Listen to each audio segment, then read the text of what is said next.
Noipi, curious ka ba kung anong tunay na identity ng Freemasonry?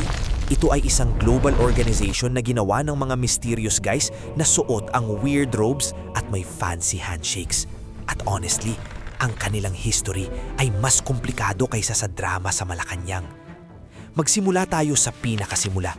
Noong Middle Ages, yan yung panahon kung saan lahat ay mayroong hygiene problem, may mga stonemasons. Hindi ito mga taong nag-apply ng cosmetic procedures. Ito ay mga skilled workers na nagko-construct ng cathedrals at castles. Para protektahan ang kanilang trade secrets, kundi lahat ay matututo kung paano mag-construct, bumuo sila ng exclusive clubs. May special passwords, special signs, at special handshakes. Basically, sila ang original squad na may "you can't sit with us" energy. Pero handa na ba sa twist? Sa 1600s, ang actual stonemasons ay nagsimulang mag-accept ng operative members. Mga rich guys na hindi talaga nag-construct, kundi gusto lang maging parte ng cool club. Ito ang birth ng speculative Freemasonry. Parang VIP membership, pero para sa intellectual elites ng medieval Europe. Tapos, dumating na ang 1717. Ito ang golden year. Sa London, 4 na lodges ay nag-unite at nag-form ng Grand Lodge of England. Ito ang moment na naging organized ang lahat. May official structure, may rituals, may degrees. First degree, second degree, third degree. Parang video game na may level system, pero may more hooded robes involved. Pero ano talaga ang Freemasonry? Ayon sa kanila, ito ay brotherhood focused sa self-improvement, charity, at truth. Maganda, di ba? Pero naturally, ang humanity ay hindi satisfied sa surface level information, kaya nagsimula na ang conspiracy theories. Una, ang symbolism. Freemasons ay obsessed sa symbols. May ang compass, may square, may letter G. Ang bawat isa ay may deep meaning, supposedly.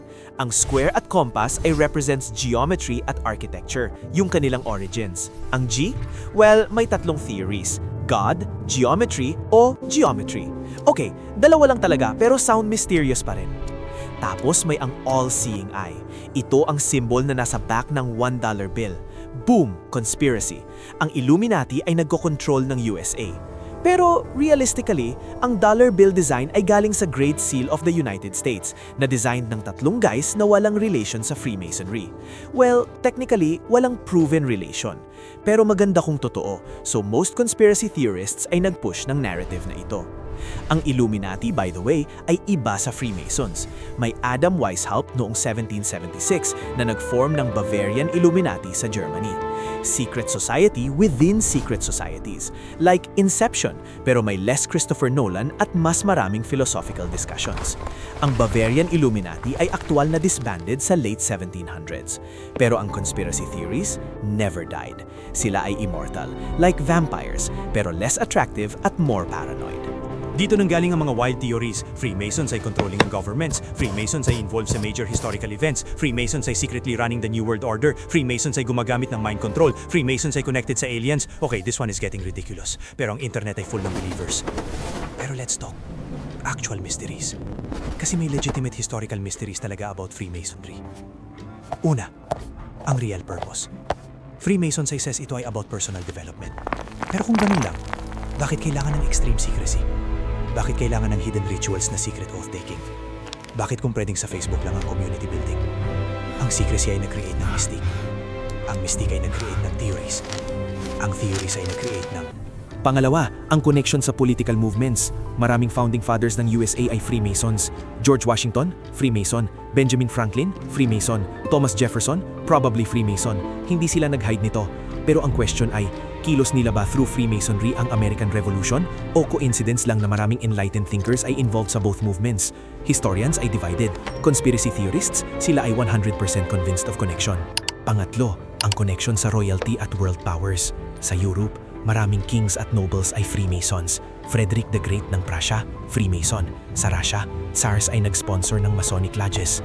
Ang Napoleon, conspiracy theorists ay saying he ay controlled by Freemasons. Ang historians, nag-disagree. But it's interesting na ang most powerful people of the era ay part ng same secret organization, di ba? Pang-apat, ang connection sa scientific progress. Isaac Newton ay associated sa Masonry. Ang scientific revolution ay coincided sa rise ng Freemasonry. Freemasons ay nag-promote ng rational thought.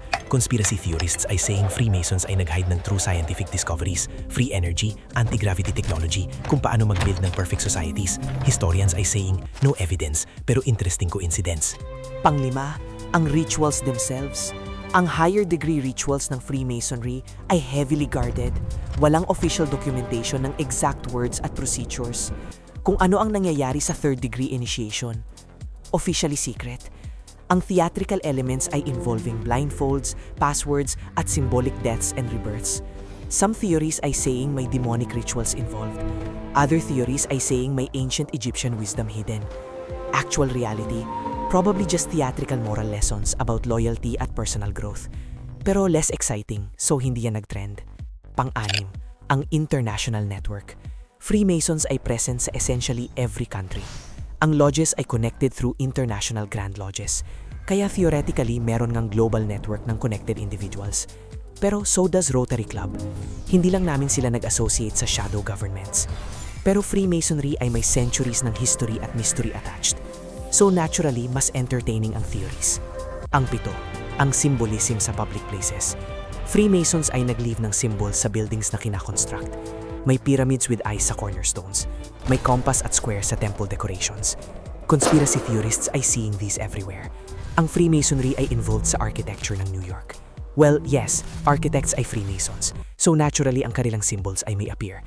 Pero hindi yun evidence ng global control, just professional pride. Tapos may yung famous historical mysteries, ang Jack the Ripper, some theories sa involving Freemasonry, ang disappearance ng Princess in the Tower, Freemasonry conspiracy, ang death ng Princess Diana, you guessed it, Freemasonry theories. Basically kung may mystery sa history, may Freemasonry connection theory somewhere. Pero here's the truth na mas boring. Freemasonry ay probably just isang fraternal organization na may deep roots, interesting philosophy, at genuine charitable work. Ang secrecy ay culturally important sa kanila, not because they're hiding world control, kundi because the mystery ay part ng experience. Ang rituals ay theatrical, not demonic. Ang symbols ay meaningful sa members, not secret codes for the initiated few. Pero that's the reality. At ang reality ay often boring compared sa theories. Kaya bakit nag-continue ang conspiracies? Simple. Humans ay love patterns, love mysteries, love stories about hidden powers. Ang Freemasonry ay perfect target kasi actual silence lang ang kanilang defense. Walang official response sa bawat theory. Ang silence ay filled ng assumptions. Sa conclusion, ang Freemasonry ay may legitimate history, interesting philosophy, at actual charitable contributions. Pero ang aura ng mystery ay nag-create ng perfect environment para sa speculation. Ang manglihin nito ay probably just boring meeting minutes at moral lessons. Pero kung gusto mong believe na controlled ang world ng guys na may secret handshakes, well, di mo man lang masasakaling proven or disproven. Ito ang beauty at frustration ng secret societies. At yan na, ang mga lihim ng Freemasonry. Mas komplikado kaysa sa actual mysteries, pero entertaining pa rin.